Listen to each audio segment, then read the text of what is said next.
Folks, welcome to the Jake Feinberg Show. Such an honor here to be here on the day of the resurrection, 420. Chris Monzon, welcome to the Jake Feinberg Show. Welcome, welcome. Raise it, praise it, blaze it. Can you talk to me about how important your roots are in this community and how you try to infuse that into your music? Well, I'm actually not originally from here. I was originally born and raised in Reno, Nevada, and I was pretty involved in the DIY scene there for a really long time. What's the scene like there? So I think it used to be kind of hip, or maybe It's still a little hip. There's more bands coming out now. Like right now, there's been a lot of weirdo bands where it's like a lot of hardcore and like grindcore and like a lot of electronic stuff and like crossover where you have like underground raves where you have like trans like really hip like electronic music producers and then grindcore bands and stuff like that. When I was coming up, it was like kind of your garage punk revival sort of thing. Sure. 2012, 2013. All right, the better question is how have you brought those roots here? If at all. I mean, it's not like you came and changed your identity. Yeah. But and we're not geographically that far from Reno, but it's a bigger city than Tucson. It's actually half the size. Dude, Monzon going to never ever land on me. All right, so talk about where are you currently at in your journey and musically? Like, where do you feel like you need to push yourself the most in order to grow? Well, I've been just trying to hang out with as many people as I can, trying to play as much as I can. I have a lot of different projects. Like, my big thing is writing music. Like, I love writing songs around a theme, and I'll come up with like 6 to 8 songs, and then that'll be a band. And then, so... Meaning that you put a band together to play that tune. Yeah. So, but when I came here, how I got involved in music was I started at the U of A. I was like, we moved during the pandemic, and there really wasn't anything to do. And then, I was like busting my ass as an Amazon delivery driver. And then one day I was like, fuck it, like I want to go back to school. On Angelo and Arthur's door? I called Angelo. Yeah, like I was just like, Happy Easter. Happy Easter. Wait, so you sought out the jazz department? Or? Yeah, I just went in there to just do a general music degree, and then I was like, why don't I try and do jazz? That would be cool. My friend had given me a real book, and like I like kind of learned something. I could barely read. I was like, I'm a punk, like indie punk guy. Skiffle, it's all good. And so, I gave it a shot. But the point is, they embraced you and they took you in. What kind of jobs did they have you doing? Because ultimately, you're at the Century. On top of everything else, you're at one of the top 5 jazz clubs in the country. You know? And how did they embrace you? How did they inspire you? Well, here's the funny thing. Within the academy, I feel like I actually had pretty tough time with academic school, or with academic music. Like, I think I wasn't prepared for it, and I think if I were to go back now, I would have a better idea of what to do, like what the work is. I didn't know how to, like, that entire time I was learning how to learn, right? more than learning how to, you have to do that then. Yeah. Now you don't necessarily need to be in that environment to learn. Exactly. And a lot of those people, are my peers. That's been the biggest thing is, when playing with your peers. Exactly. It's like, and the cool thing is,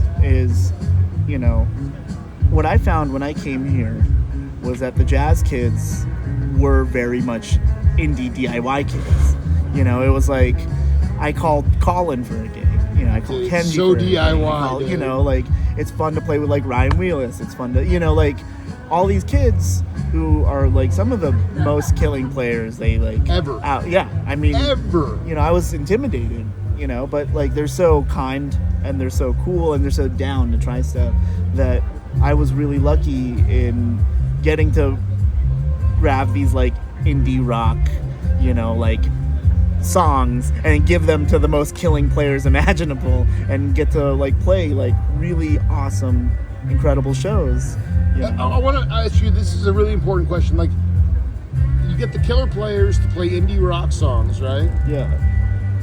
And the killer player, is it really all about embellishment that sets them above just a garden variety player? Like tell me about how those cats can take a indie rock song and elevate it to a transcendent level. So it's not about embellishment, and I think I like that word though. I do like that word too. Yeah, it's a good word. To me, that's what it's about, because most songs are pretty, unless you're playing odd metered wild shit, most of it's, in pretty standard time. So then it's about note placement. Anyway, go ahead. Yeah. What it is their ability to listen, their ability to know what's going on. I don't have to explain very much. I do, because it's two things. I don't have to explain as much, but also when I do explain, I'm heard a lot more. Right. And the conversation is a little bit deeper. Like, I can talk about intentions, and I can talk about, okay, this is a 2-chord song, but what are we trying to do with it? What's the intention? Exactly. And it depends on the tune, but there's a lot more active listening, and that's really what a jazz musician is. It's someone who has listened so much and been able to, not necessarily just intellectualize it, because be part of the conversation with other human beings. Yeah, and that's been my experience. It's where it's not about chops. It's not about crazy, impossible to play lines. It's about playing the right thing at the right time, and getting what the purpose of that song is. So that's been a lot of my experience with with playing with people like that, and it's been really cool. So no, it was beautifully said. Can you talk a little bit about the significance of the Century Room here in Tucson? It's outside of Jazz Alley, some clubs in New York, Chicago. It's a pretty fucking amazing jazz speakeasy. I want you to talk about the relevance, how important, as we move into these uncharted times of turbulence. Yeah. How important the Century Room is. Well, first thing I'm gonna say, to show off my snobbery, not a speakeasy, jazz club. That's what we are. Jazz club, baby. And it just has such an old school vibe, Exactly. Well, here's the thing. It's the most important part of the community, really. Why? Right now, we've got our jazz jam going on. We've got Max Goldschmidt, Tuya's playing the bass, Casey's on drums.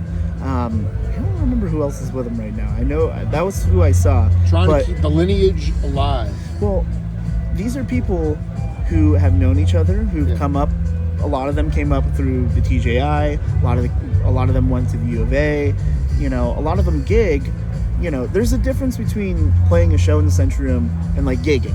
Yeah. And a lot of the time, in Tucson especially, people don't really get the chance to play shows. They get the chance to gig at a restaurant, or they get a chance to gig, at a school event, or at Tohono Chul or something. And there's nothing wrong with that. But in terms of pushing yourself, or pushing artistic boundaries, are you gonna get the Space Travelers Union at Tohono Chul? You know what I mean? Are you gonna get it at a retirement home? No, you're not. Dude, you're speaking my language though. Yeah. The question is, why not? Well, because I know. Because people can be afraid. Square. Yeah, exactly. And that's no shade to that. No. Obviously there's But context. they have a sanctuary of late night at the Century Room too, which allows them to be. I guess the point is that Tucson, you recognize that this is the biggest, smallest town in the world in some ways, where there's a lot of people that are. Tell me a little bit before I let you go. Yeah.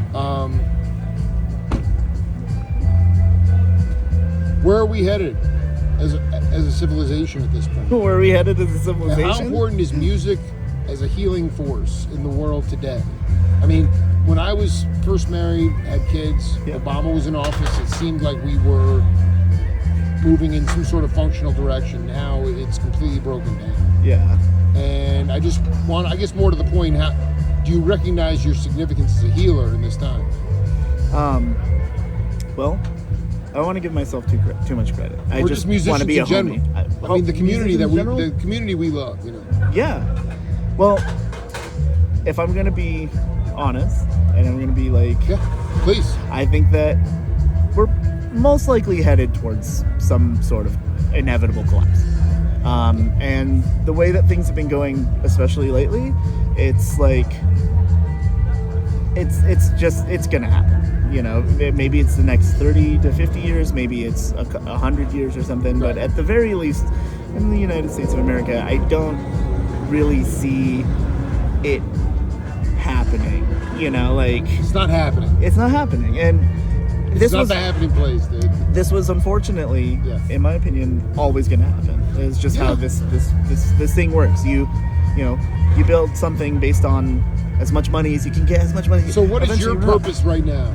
My purpose is, you know, really when the world is on fire, everything is collapsing. There are still human beings Every here minute, living. every second of every day. Exactly. Like, you can't stop. You know, the whole purpose of life is to do it. And a lot of the Andre time, Agassi right there. Just Is do that really? it. You know, Just do it, dude. no, but it's, you know, we gotta just It's true. we just gotta Lean in. exist. Yeah. And it doesn't matter if the world's ending. You still have to sing about it, you know?